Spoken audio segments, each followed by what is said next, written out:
नमस्कार बच्चों, मैं हूं आपकी हिंदी की अध्यापिका सरीना। आज हम करने जा रहे हैं वर्ण विच्छेद।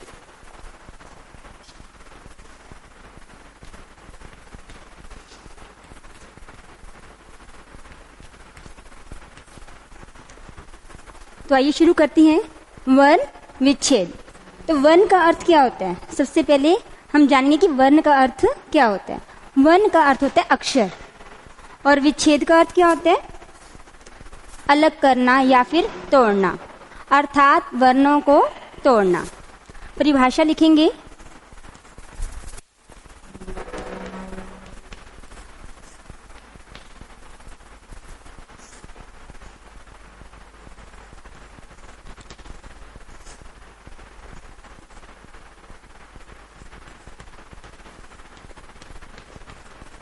शब्द में वर्णों को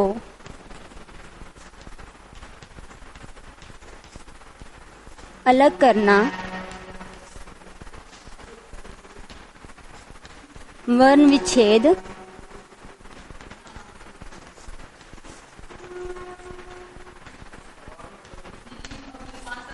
कहलाता है। अर्थात जब हम किसी भी शब्द में उनके जो वर्ण होते हैं उनको अलग अलग करते हैं, उसे कहा जाता है वर्ण विच्छेद। उदाहरण से समझेंगे।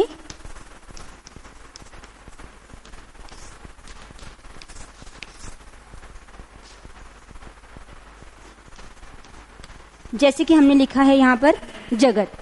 अब जगत शब्द का जब हम वर्ण विच्छेद करेंगे तो सबसे पहले हम ज का वर्ण विच्छेद करेंगे। तो ज का वर्ण विच्छेद करने के लिए हम लिखेंगे ज हलंत अ। अब आप सोचोगे कि यहाँ पर अ क्यों लिखा है? जब हम किसी भी वर्ण का उच्चारण करते हैं तो उसके साथ स्वर का उच्चारण भी होता है। जैसे क।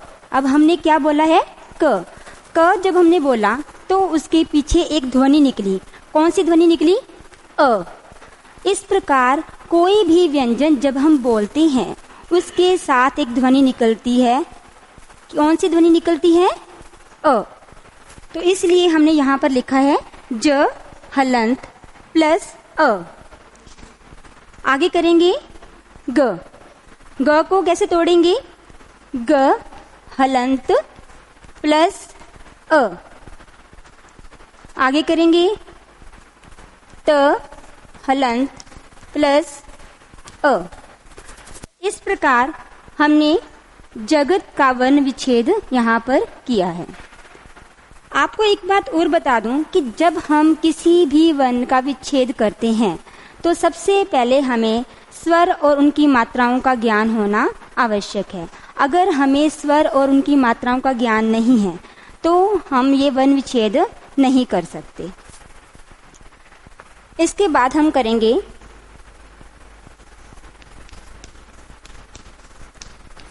अगला जो शब्द है वो है किताब। किताब का जब हम वर्ण विच्छेद करेंगे तो सबसे पहले हमने कौन सा वर्ण लिया है? की। तो की का वर्ण विच्छेद करने के लिए क हलंत प्लस यहाँ क्या लगाएंगे? अ। नहीं, अ नहीं लगाएंगे। क्यों नहीं लगाएंगे? क्योंकि क के साथ छोटी ई की मात्रा लगी हुई है, इसीलिए हम क हलंत के साथ क्या लगाएंगे? ई। कौन सी ई लगाएंगे? छोटी ई। प्लस फिर क्या है इसके बाद? ता। तो त हलंत आ। इसके बाद क्या है? ब। तो ब का विच्छेद कैसे करेंगे? ब हलंत अ। इस प्रकार हमने यहाँ पर किताब शब्द का भी वर्ण विच्छेद किया है। इसके अलावा अगर कहीं पर आधा अक्षर आ जाए, जैसे पुस्तकालय,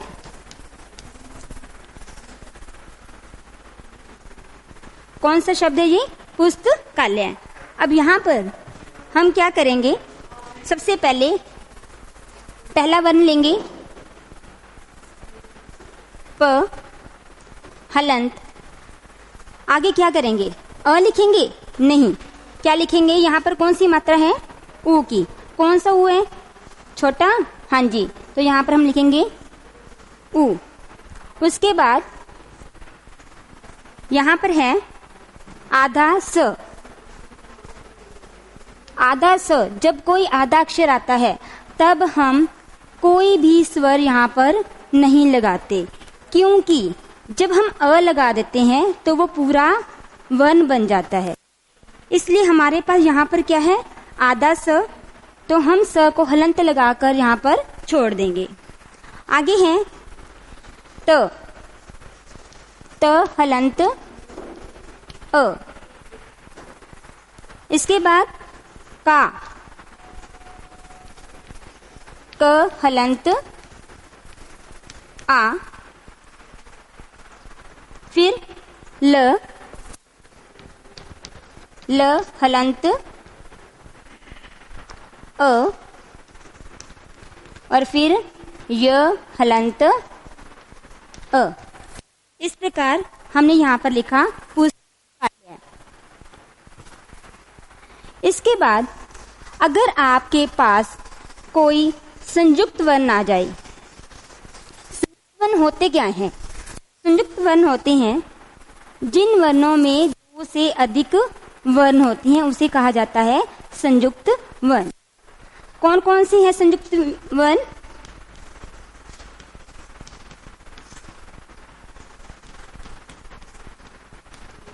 जैसे श, श, त्र और ज्ञ। इन चारों को हम क्या कहते हैं? संयुक्त वर्ण या संयुक्त व्यंजन। इनका विच्छेद करने के लिए कैसे करेंगे? अभी मैंने आपको बताया कि जब दो या दो से अधिक वर्ण मिलकर आते हैं तो क्या बन जाते हैं? वो संयुक्त व्यंजन। तो यहाँ पर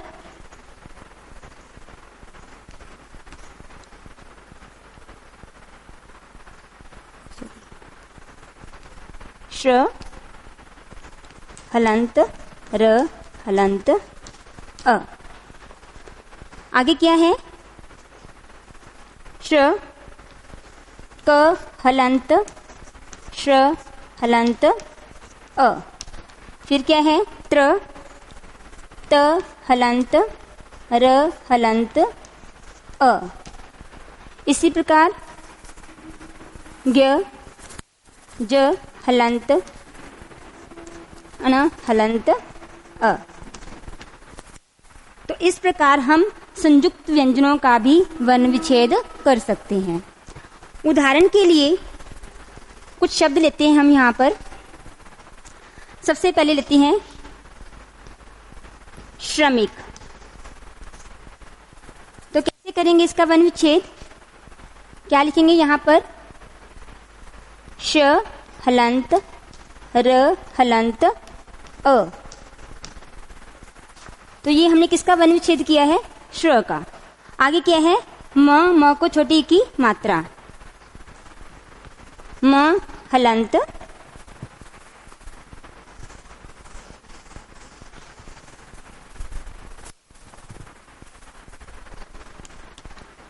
ई। और फिर क हलंत अ। तो ये क्या हो गया? श्रमिक का वर्ण विच्छेद। दूसरा शब्द लेते हैं पत्र। अब पत्र का वर्ण विच्छेद करेंगे। प हलंत अ। त्र का कैसे करेंगे? त्र कौन से दो वर्णों से मिलकर बना है? त हलंत र प्लस अ। तो ये बन गया पत्र। इसी प्रकार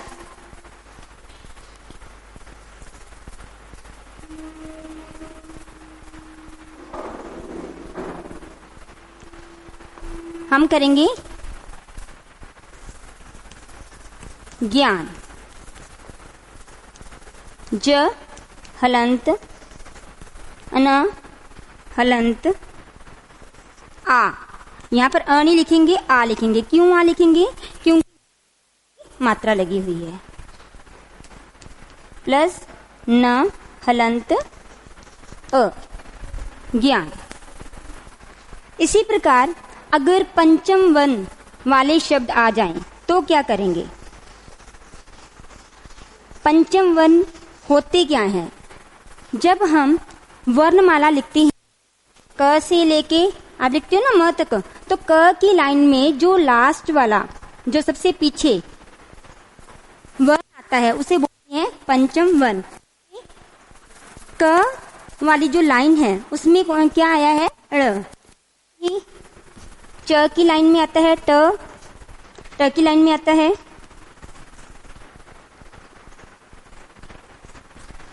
च की लाइन में न, त की लाइन में न, और फिर प की लाइन में म। तो हमारे सामने एक शब्द आया है बंदर। अब यहाँ पर ब के ऊपर क्या है? बिंदु। तो हम इसका विच्छेद कैसे करेंगे? ब हलंत अ। अब यहाँ पर क्या है? आवाज आ रही है न की, ध्वनि आ रही है ना, बंदर, न की आवाज आ रही है। तो यहाँ पर हम क्या लिखेंगे? द वाली जो लाइन है उसका पंचम वर्ण देखेंगे। द कहाँ आता है? त, थ, द, ध, न। त वाली लाइन में न आता है, तो यहाँ पर हम क्या लिखेंगे? न। हलंत लगाएंगे और स्वर नहीं लगाएंगे। क्यों? क्योंकि यहाँ पर क्या आया है? बिंदु। उसके बाद द हलंत अ, र हलंत अ। तो इस प्रकार अगर बिंदी आ जाए तब हम पंचम वर्ण का प्रयोग करेंगे। धन्यवाद।